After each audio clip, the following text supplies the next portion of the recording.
प्रभु में मेरे भाई और बहनों, आप सबको जय मसीह की। आज मेरा विषय जो है घमंड के बारे में है। क्या मेरे अंदर घमंड है? हमें बाइबल क्या बताती है कि घमंड क्या है? परमेश्वर घमंड को कैसे देखता है? बहुत सारे लोगों को पता है और जानते हैं कि परमेश्वर घमंड को पसंद नहीं करता, घमंडी इंसान को पसंद नहीं करता। परमेश्वर घमंडी इंसान को क्यों पसंद नहीं करता? एक ही कारण है, क्योंकि घमंड के कारण हमारी बहुत सारी बातें, आशीष जो परमेश्वर हमें देना चाहता है वो रुक जाती हैं, वो स्थगित हो जाती हैं कुछ समय के लिए।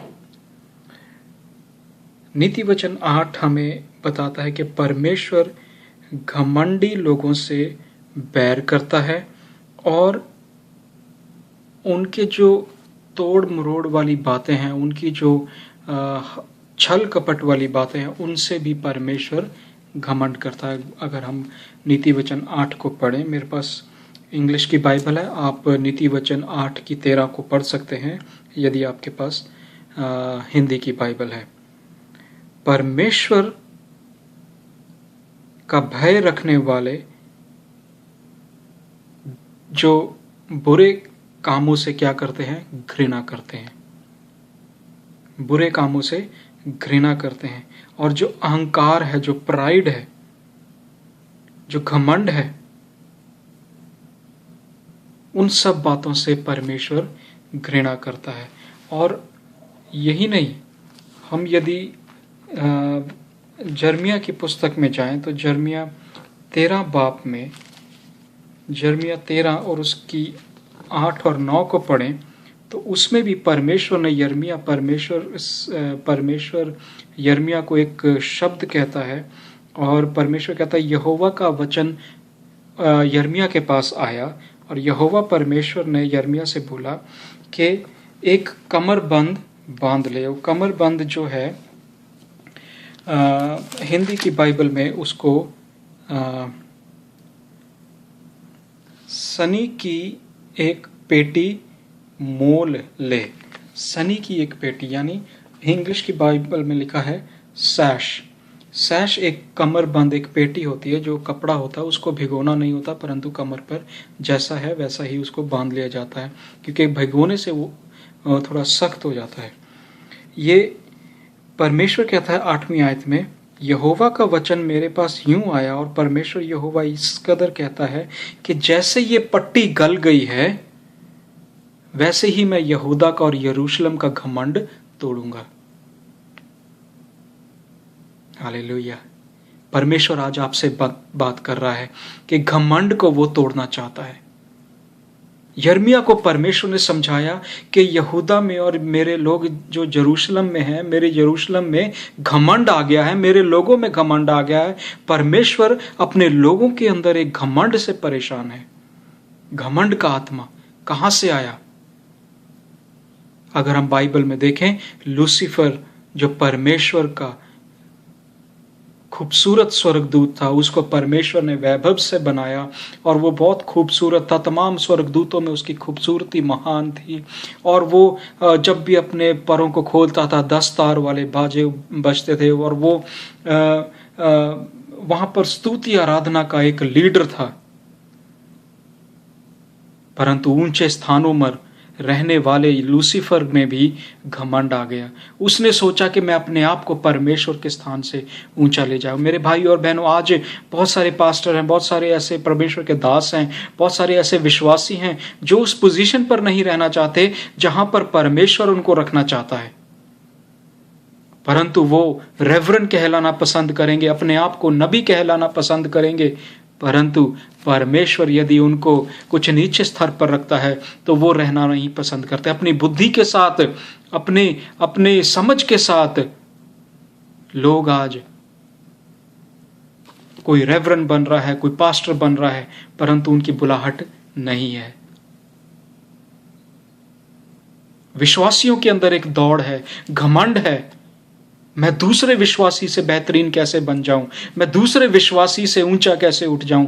उसके अंदर इतने वरदान है, यदि किसी के अंदर वरदान काम करते हैं तो उसमें भी हम घमंड को देखते हैं।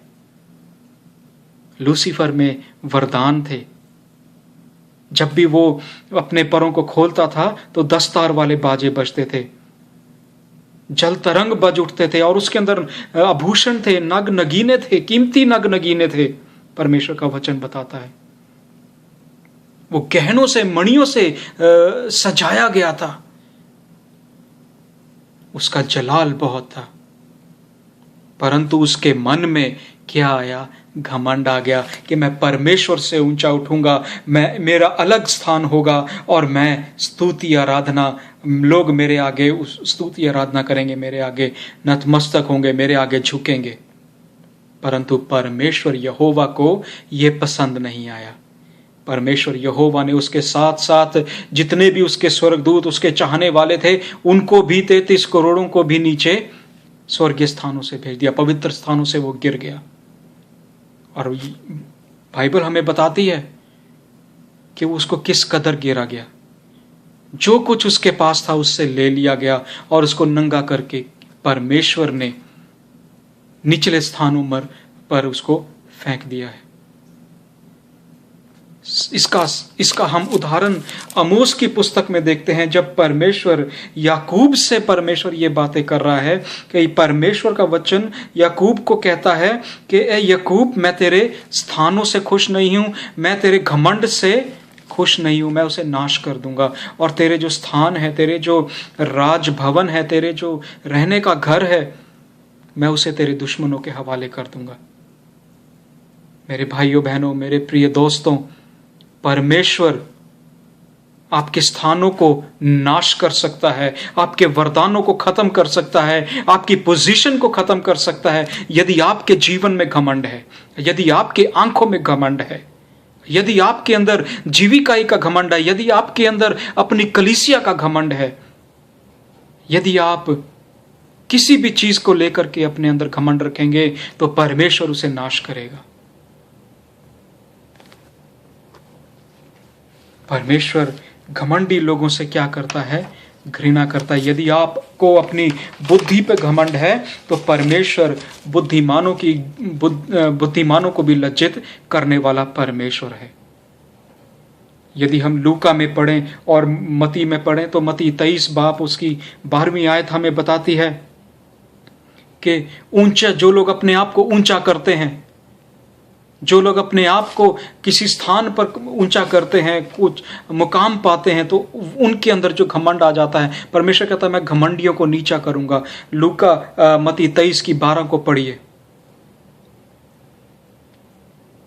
For everyone who exalts himself will be humbled, यानी परमेश्वर, यदि कोई अपने आप को ऊंचा करेगा और परमेश्वर यहोवा उसे क्या करेगा?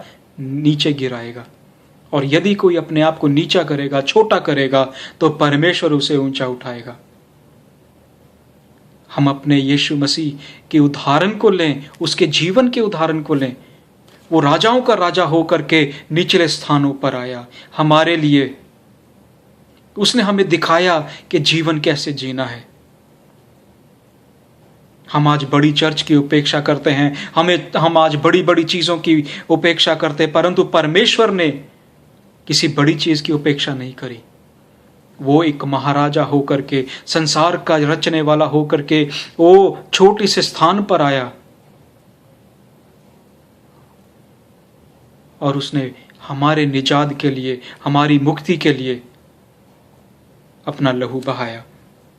मेरे भाइयों और बहनों, परमेश्वर घमंडी लोगों से घृणा करता है, क्योंकि घमंड सारी बातों में पाप को उत्पन्न करता है।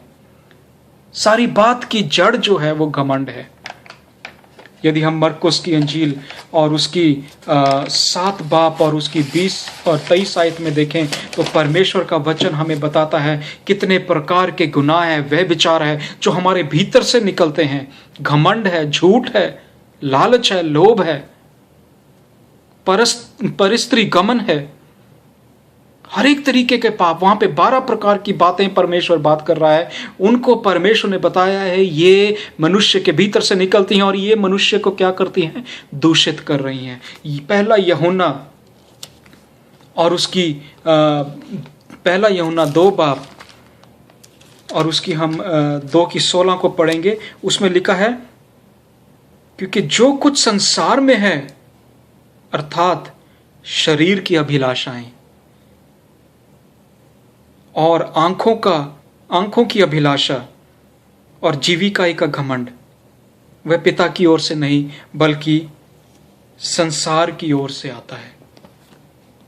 मेरे भाई और बहनों, परमेश्वर आपसे बात कर रहा है, परमेश्वर का वचन आपसे बात कर रहा है कि यदि आपको जीविकाई का घमंड है, बहुत सारे लोगों को, विश्वासियों को जीविकाई का घमंड हो जाता है, तो अपने आप को पश्चाताप की स्थिति में लेकर के आए। आज मन फिराएं इन बातों के साथ कि प्रभु मैं घमंड के साथ नहीं जीना चाहता, मैं तेरे साथ अनुग्रह में जीना चाहता हूं। प्रभु सामर्थी है, माफ करने के योग्य है, कामिल है। यदि हम अपने मुख से अपने पापों की, अपने गुनाह को कबूल करें तो प्रभु हमें माफ करता है, क्योंकि उसने इस जगत से ऐसा प्रेम किया कि अपना इकलौता पुत्र हमारे लिए बलिदान किया, ताकि हम जो कोई उस पर विश्वास करे नाश ना हो बल्कि अनंत काल का जीवन पाए। हम उस पर विश्वास करते हैं, अनंत काल का जीवन पाते हैं, परंतु घमंड अनंत काल के जीवन में रुकावट का कारण है। यदि आपके अंदर आज घमंड है तो आज परमेश्वर के सामने आइए और प्रभु से माफी मांगिए, प्रभु तू अपने आत्मा के द्वारा इस घमंड को मेरे जीवन से तोड़ दे, मेरे जीवन से निकाल दे, और प्रभु आपके लिए कार्य करेगा। मेरे भाइयों बहनों, मैं आज आपको पूरे बोझ वाले हृदय के साथ आपको बता रहा हूं कि इन कलीसियाओं में आज घमंड का आत्मा काम कर रहा है। आपके पास्टर में, आपके विश्वासियों में यदि घमंड का आत्मा है तो आज कलीसिया को पश्चाताप की जरूरत है।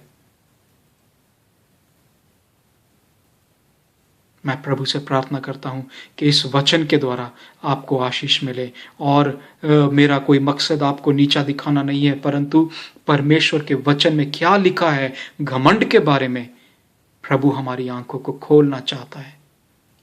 परमेश्वर आपसे प्रेम करता है, क्योंकि वो आपको अपने घर में जल्द, जब वो मसीह आने वाला है, हम आमद के बहुत निकट हैं, ऐसा ना हो हम घमंड के कारण उस आमद से चूक जाएं। मेरे प्यारे भाइयों और बहनों, मसीह आपसे प्रेम करता है, प्रभु यीशु आपसे प्रेम करता है और आपको बचाना चाहता है। पश्चाताप करें, मन फिराएं और प्रभु के पास नई रीति के साथ आएं, बिना घमंड के, एक नम्र हृदय लेकर के आएं, क्योंकि परमेश्वर नम्र हृदय वालों को प्रेम करता है। प्रभु का धन्यवाद, इस वचन के द्वारा आपको आशीष मिले। जय मसीह की।